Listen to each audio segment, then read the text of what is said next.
everyone who goes to Edinburgh really love to win an award for their show. I went, and maybe a few Guinness had been involved, and it was around midnight, and the first couple of acts were not really doing it for me. So from the act's point of view, this isn't a slight on them, but I fell asleep.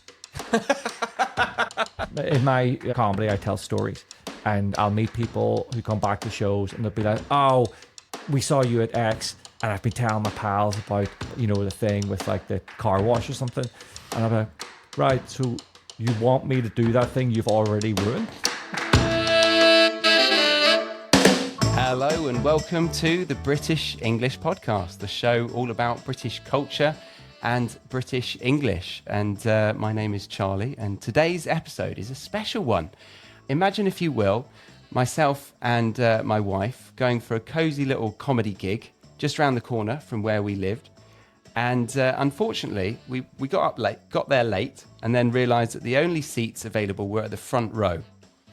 And the comedian that then took about 2 hours roasting us for that evening is actually sat right next to me, because after that roasting, in which I think he went behind stage and did some social media sleuthing and got ammo for us for the next couple of hours, he's actually got a mutual friend that led to other conversations, and then realised that he's been to the Edinburgh Fringe Festival. And that is what we're going to talk about today, because I want to better understand what it's like for a comedian, but also maybe for somebody that wants to go and experience the festival for the first time. So yes, we are in his house right now, and his name is Matthew McAloone. Hello, Matthew. How are you? Very well. What a beautiful introduction, and a reminder of a lovely night. It was a good introduction to knowing you. It was, I suppose, from your point of view, it might have felt a bit like a sting operation, because you did come to a show, and also him, the mutual friend, didn't know I was going to be the host. Yeah. So there was a whole buzz right before the show started. Yeah. And I remember the glee in your eyes of like, this is going to be wonderful, because he knows Tim, so I'm off the hook. But then you and your good partner became very much the stars of the show. And in an environment like that, where you've got maybe 30 people in a tight little room, you feel like anonymity. It's like, oh, that'll be great, because this is too small a room. But everyone left really knowing your life inside out. Yeah, they did, didn't they? Yeah. They gave me opinions of the British English Podcast as well. Yeah. And my wife's business, how to pronounce the brand name as well. That was not acceptable. Well, this is a great example for the audience. Is it okay if I say the company name? Yeah. Because when you've got a fairly loose grasp of English and someone says it's called Sway, you might be inclined to spell that like the word. But I mean, and then I did go off stage. I couldn't find the agency, so I was worried about the financial position and future of the company, based on the fact that a fairly well-educated man could not find any trace of it. But then it's like, oh no, it's SWAI. I'm like, oh, what? How great! Do you have any backup ideas for a living? Because I don't think this is going to take. But since then, I've refound confidence in the business as a follower online, and also by getting to know you and getting to know Stacey and all that good stuff, Yeah, good. But I feel like you were actually outraged at the pronunciation because you couldn't find it. I can imagine you back there being like, oh, I need ammo on them. Yeah. I can't find it. It was a mix of that. Yeah. I definitely came in a little bit hot, because then it's like, oh, I'm the idiot for not clarifying the spelling of a word that exists. Yeah. But anyway. But yeah, and Tim and Katie enjoyed it, because they basically got it was like going to their living room and just putting their friends in front of them and getting a professional to roast them. Yeah. Yeah, it was nice for It them. became that, but also it was very fun. Despite the fact that I might sound like I'm being mean. Once you get past that, it's the intent is pure of heart. Yeah. So during that, you picked up on it being the British English Podcast, and you had some. Well, I didn't pick up on it. It's definitively called that. But you picked up on me saying that I'm representing Britishness. And as an Irishman, I think we probably all know that already, listeners. But if you haven't cottoned on, he's not an Englishman. He's an Irishman, No. and he wants to make that clear, I imagine. But I mean, from an international view, if you were to look at a map, it is clearly outlined that the north of Ireland, where I was born, is governed and part of the UK. So I forgive Okay. a little bit of it's not even naivety. That's the way it's stated. So you kind of have to. Yeah. There's like a second wave of information that comes. So what I'll definitely, here's a great tip for anyone who meets someone who sounds a bit like me. Ask them where they're from rather than going, oh, you're from Belfast, you must be British. Because you might be on the receiving end of a 45-minute history lesson you didn't want. Yes. But I'm way more chill about it. And why is it so sensitive for Irish people? Can you? Yeah. British occupation of Ireland goes back, almost 900 years at this point. Right. The famine is one of those things that is an incredibly sensitive subject because it was massively misrepresented at the time, and since then is still the assumption seems to be that the Irish people just chose to build their diet around potatoes, and then potatoes went bad, so we all died, and it's not. There was. Agricultural issues in Ireland, but Britain still wanted its, yield. So they we're entitled to this. So basically, took all the good, and left nothing for the Irish people who were working the land that used to be theirs, but was taken by the British and sort of divvied up amongst people that they moved over and planted. So plantation, they just you could be a Scottish lord, and they'd be like, hey, do you want a farm in Ireland? You just send like your sons over, and then this will be their thing. Like, oh yeah, great. You come over, and then the Irish people who previously owned that land now worked for you. And it was a forced sort of slavery, but there was like a very small payment, and they got to live on the land. But it was nothing. That what you just described, that was centuries ago. So that would have been that had been going on for centuries, but the plight, like the issues in agriculture was in the mid to late 1800s. Okay. And then that's where like Ireland's population was over 9 million. And the number is a really simple way of looking at it. It was like 3 million died, 3 million emigrated, and 3 million stayed. And most of those emigrated to America. That was definitely that seemed like the land of opportunity at the time. And it was a straight shot boat across. So that seemed to be going around as that was the dream. Yeah. Get over to America. It's a fascinating culture to look into. I want to talk about like the America opportunities and like what happened to Irish people. We'll stay on track. Sure. There's a lot to be talked about. Yeah. Yeah. Wow. So can we easily segue from war, politics and Irish famine to being a comedian? But yeah. Well, I mean, much like great music, and a lot of it comes out of hardship. So you could sideline out of that by maybe the Irish sense of humor is forged in the fact that it was the only option. But you can either cry or laugh about it. Yeah. And we chose the laugh part of it. Sorry to butt in right now, mid-conversation, but you were just exposed to a lovely phrase, and I want to teach you that phrase properly.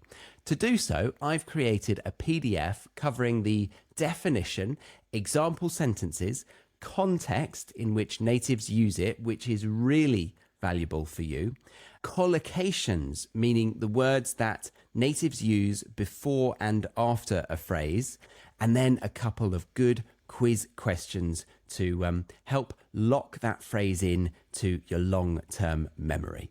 With this knowledge, you will go from having heard a new phrase to being 110% confident in using it when speaking English yourself. And this PDF is not just covering one phrase, but 10 phrases from this very conversation. You can grab it by scanning the QR code on screen right now, or clicking the link in the description box or the pinned comment below. That link will take you to this page. Fill out your name and email to sign up to my mailing list, and then I'll send it directly to your inbox. Yeah. Which has definitely helped in my comedy career this international like acceptance that there's a good chance this person will be funny because they're Irish. Right. And the people that have come before me, and it's a referral network, isn't it? Oh yeah, definitely. And then also the expat community of Irish people that are in every major city, as it turns out. It's great for advertising shows because obviously Edinburgh Fringe is an arts festival held in Edinburgh for a month, but there is a international network where you can go and travel as a comedian and just pop up in Amsterdam or Antwerp or Brussels, and they'll just advertise it with the big tricolour, Irish comedian Matthew McAloone, and it's like a siren call. And there's always the little collection of Irish people who've already found each other in that city, who come just to reconnect with home. And it's tremendous. And then 90% of the audience who've gone, oh, Irish comedian, that'll probably be good. Yeah. Do they actually place you in an Irish pub? A lot of it just seems to be the Irish pubs are like the breeding ground for comedy nights all over the world, like South Africa and around Europe. And I know people, I'd say 50% of the international comedy nights that I hear about are in Irish pubs or started in Irish pubs and got too big and had to move on. Okay. Yeah. But that's probably because the Irish, like everything happens in the pub. So the idea of having a function room in an Irish pub is for events and funerals and wedding receptions. So they typically have that second big room for putting stuff on. And is that part of why you moved out of Ireland? Because I can imagine it's all well and good, like appreciating that you've got the Irishness to your name as a comedian, but you obviously will have had to start in Ireland as a comedian, and the humour there is very advanced. And I would imagine it's like doing a lecture with PhD students. It's like everyone's got a high bar. You're really giving Irish people a lot of credit there. There's levels, but I actually didn't start at home because when I was at home, but it plays into your point, it felt like the comedy I was watching, there was no way in because it was so good. Like, where do you even start? Yeah. And I didn't know of any open mic, like starter comedy nights. So I just saw the pros, and it was a handful of people who you're like, well, they were obviously just born like this. So there's no way in. And then I moved and I was in Newcastle. And a friend of mine was in London and he accidentally did an open mic comedy performance. Accidentally. Which now, I'll peel back the curtain a little bit. Open mic comedy in big cities like London, it's everywhere. You can walk past a pub, not even knowing there's a room upstairs with 7 people in it who have gone seen a comedy night poster or been flyered downstairs and gone, oh, we'll go up. Then they get in and they're trapped because there's 20 acts who've now, bombarded the doors. Like, oh, I guess we're staying here. A similar-ish thing happened. My pal was in the bar with like 2 or 3 pals, and someone came over and flyered them and said, oh, is it going to be a comedy night? And they're like, oh, yeah, great. So they go up, and when they get in, they realize they're 50% of the audience. And now I know what the promoter of the night, but the person organizing the night was emceeing, which is the person who sort of starts the show and gets things going and introduces the acts. And he spoke to my pal and his group of mates, and somehow it came out. My friend said, I would love to try this sometime. And he was like, well, you can go on last if you want and just like get some stuff together. And you seem great. This would be fun. Let's give him a round of applause. He's gonna close the show. But what that guy was doing was ensuring everybody stayed for the show, because at the break, at these nights, it tends to be because everyone's terrible. When they start, everyone is terrible, and this was a room of nothing but terrible people. So the only way that audience was going to remain intact was with this suspense of this guy's going to come up and try comedy for the first time. And that's those people did stay. He did it. He called me afterwards, and I'd never heard of open mic comedy before. Right. So then I was like, oh, I guess I'll just do that. All right. But you had always wanted to. Not, I never saw that. I had a few people in my life say to me, it's like, you could do this and you should do this. Right. But all I'd seen was pros. Yeah. So it's like, well, how do and I had this conversation with someone last week. It was like, I assumed that there was a guy with a cigar who just, comes over and is like, listen, I've just heard you talking with your pals. You're hilarious. That's how you thought it worked. Because there was, how else was it, and then you get made a star. So I just assumed, you're just waiting for that man in the cigar. Cigar. Just, stay ready, stay match fit. But leech to anyone who's getting a cigar. This is the moment, yeah. And then they banned smoking, and it was like, oh, how's this ever going to happen? But you do the open mic circuit long enough that you start getting trial spots on pro gigs. Mm-hmm. And then once you're sort of established there, you might pick up a little bit of paid work on some smaller nights. It's just that it's working up the ranks. Yeah.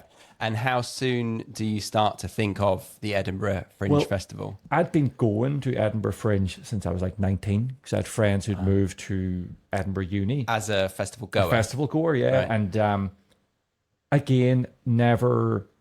It's a kind of... Edinburgh's changed so much, but when I first was going, it still felt very much out of reach, and we were buying tickets to shows for people that either we knew or had been recommended. Okay. And Edinburgh Festival is, it's been, 50 years? It's been going a long time. And it started off as an arts festival, so music, theatre, literature, and comedy. Mm-hmm. But comedy definitely feels like it's cannibalized it. Yes. So all those elements still exist, but it is... Yeah.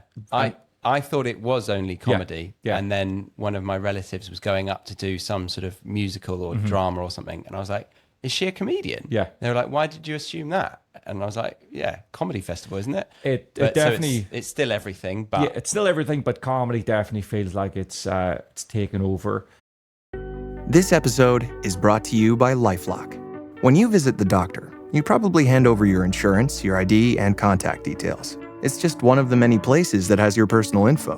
And if any of them accidentally expose it, you could be at risk for identity theft. LifeLock monitors millions of data points a second. If you become a victim, they'll fix it, guaranteed, or your money back. Save up to 40% your first year at lifelock.com/podcast. Terms apply. Yeah. And just to paint the picture of the experience for somebody who doesn't really know what it is, it's a month of every venue in the city basically selling out with acts. Well, the selling out part, we'll strip that back. They've got acts performing. But yeah, so the whole city is just all about the Fringe. And even places that you would never even consider for performance are converted into performance. And it's not like tents in a field, it's the city, right? Whole city, the universities, obviously the students have left, so the lecture halls become venues. The student accommodation is where it's then let to comedians and performers. Every nook and cranny of every venue gets converted. So there might be a venue that holds 12 people, venue that holds 120. Everywhere you turn, everywhere you look, there is a Fringe venue going on. It's just got a number on the door. And there's some really well-known venues. So like Monkey Barrel in the last few years has really taken off. Restaurants will turn their downstairs room or their upstairs room into a venue. And the shows last a maximum of 1 hour. So the turnaround time is pretty quick. So you might have like a holding pen of the bar with the new audience waiting on the old one coming out, and then they rotate round. Okay. And it's just absolute chaos. Yeah. The streets are filled with people flyering for shows. There's box office caravans just set up and and it's got a really positive energy, or is it a bit exhausting? From the outside looking in, it's all positive energy. Okay. You come down the street, sometimes it'll be the act themselves flyering for their show, sometimes it's paid flyers. The Fringe has a brochure that they're very keen on. There's a bit of controversy a few years back because you would think at this point you'd have an app and a website, but I think it was 2 years ago, decided they weren't going to do the app, which caused absolute chaos because no one had submitted like for paid promo in the brochure or anything, because there would be the app, and it's really about social media now. So steering people to that link would be essential. So to strip that back is a massive step backwards. So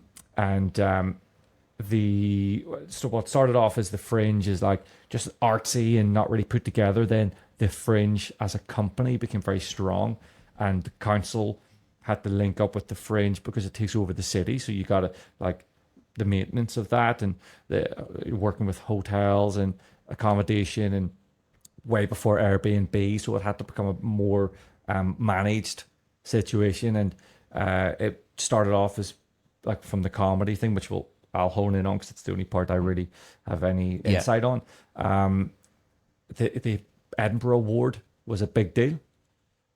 But as time has gone on, different little federations have popped up. So you got like the Free Fringe, and you got different promoters that take over things. So whilst they're part of the Fringe, they're very much their own thing. And I mentioned Monkey Barrel. So Monkey Barrel was at one point just above a pub comedy weekend show. Yeah. Then got their own venue, and then after a couple of years felt comfortable enough programming their own Fringe, and they took on extra space. I think this year round they'll have 4 rooms for the Fringe, and programming shows from probably 11 a.m. through to 12 o'clock at night.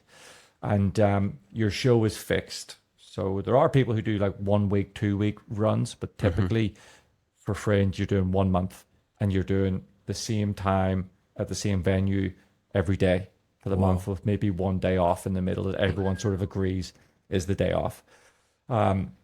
So it can be fairly relentless, but because there's all these different factions now created, and you got the Gilded Balloon, which is, originally this university building that is right in the center, right by the meadows, and has its own box office. People who familiar with Gilded Balloon will just go to the Gilded Balloon and see the acts there, because they're like, well, I believe in this venue. I know there's a certain caliber, so believe in them. So people go, I'll just watch everyone. There's a Monkey Barrel. There's the Stand, which is like, if you think about Edinburgh comedy clubs, it's like the longest running. And they've got 3 or 4 rooms that they take over for it. So that's, I think if you went back to when I first started going to Fringe, there was a lot more word of mouth and buzz on, or you might take a flyer and go, oh, we'll take a chance on this. Now the general audience seem to be deviating to these known entities. Okay. Because my understanding of it is just through Baby Reindeer, basically. Yeah. The Netflix show that shows a guy that tries to make it in Edinburgh, and he just leaflets all day, and people are just throwing it around, using it for Rizzlers and stuff like that. And then, is it Roach? I haven't smoked in a while. I think Roach is another time, And then he's just put in a pub that nobody wants a comedian, and they're like annoyed that the TV's been turned off and he has to do his bit. Is that at all representative of some parts of the Fringe? Or not? The flyering aspect and that desperation, 100%. But the idea that you'll be performing in just like a pub, that's more of what would happen in like a London open mic. Yeah. Okay. Whereas with Edinburgh, it's clearly designated as a venue. All right. So that's a little bit of embellishment just for effect. Yeah. But you could definitely be in a remote part of the city that just has no foot flow, and especially if you got a place that's got regular like goers and you're in the back room, you could come into the bar aspect as a potential audience member and be like, is this the venue? It's like, oh no, it's in that back room. You go, I don't think want to be in here. Yeah. So you can't at a certain level, you can't say I want to be on at 8 p.m. in the main room for my show. There's so many things you apply blind basically, and then you might get options, and you can the bigger you get, the more profile you have, the more you can sort of lean in. But it's rarefied air to think that you can just pick where and when you want to perform. So, and that's there's it's anyone can apply to perform, regardless of your background or how long you've been going. And you can get accepted like without proof of being funny. there's no governing body on funny, Yeah. unfortunately. Yeah. And it's very relative.